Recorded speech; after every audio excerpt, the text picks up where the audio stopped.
আলুর দাম বৃদ্ধি পেয়েছে, দপ্তর নির্বিকার। তো আলুর দাম বৃদ্ধি পেয়েছে, যে আলু কিনছেন বেশি দাম দিয়ে, সে যদি সচেতন না হয়, দপ্তর কি করতে পারে?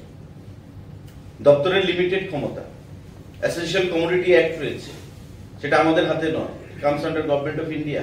আমরা কিছু করতে পারবো না। আমরা পেনাল্টি ইম্পোজ করতে পারি, আমরা দোকানে একদিন বন্ধ রাখতে পারি, কিন্তু একদিন করে this will not solve the issue or purpose. ঠিক আছে না? তো তার জন্য অ্যাওয়ারনেস দরকার। আপনি ক্যাশ মেমো নেবেন, আমার যদি ইফ আই এম অ্যাওয়্যার, আমার মধ্যে অ্যাওয়ারনেস আছে, ঠিক আছে আমি আপনাকে বেশি দামই দিচ্ছি, আমাকে ক্যাশ মেমো দিন। নতুবা আমি কনজিউমার প্রোটেকশন যে আমার ফোরাম রয়েছে তাতে আমি কেস করব।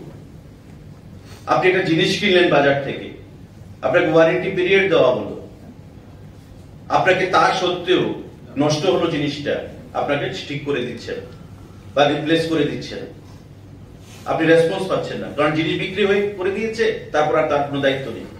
আপনি তখন যান কনজিউমার ফোরামে, এবং আমাদের রাজ্যে it is headed, the state level committee is headed by justice of Tripura high court as you know, followed by district level committees, যেখানে 4টা ডিস্ট্রিক্টে আমাদের কমিটি রয়েছে, তারাও লিগ্যাল ব্যাকগ্রাউন্ডের ব্যক্তিরাই লিড করছে কমিটিগুলোকে। কিন্তু সবকিছুতেই দেখবেন একটা জায়গায় গিয়ে মনে হয় যে হ্যান্ডস আর টাইড আপ, এখানে আর কিছু করার নেই। তাই সেই ক্ষেত্রে আমাদের যে জায়গাটা আমরা এমফাসিস দিতে চাইছি, অনলি অন অ্যাওয়ারনেস।